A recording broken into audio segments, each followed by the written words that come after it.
ஆண்டவராகிய இயேசு கிறிஸ்துவின் இனிய நாமத்தில் உங்கள் அனைவருக்கும் வாழ்த்துக்களையும் வணக்கத்தையும் தெரிவித்துக் கொள்கிறேன். இந்த நாளிலும் வேதாகம தேர்ந்துளிகள் என்ற பகுதியிலே நாம் சிந்திக்க இருக்கின்ற பகுதி கர்த்தர் வெறுக்கும் 5 செயல்கள்.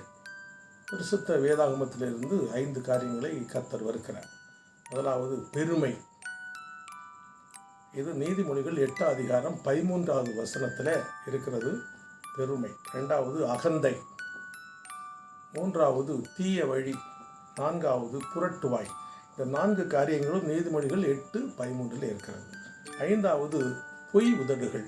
இது நீதிமொழிகள் 12:22.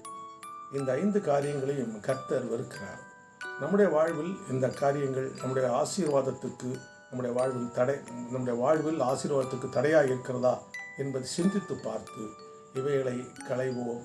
ஆண்டவர் உங்களுக்கு உதவி செய்வாராக. கர்த்தர் உங்களை ஆசீர்வதிப்பாராக. ஆமென்.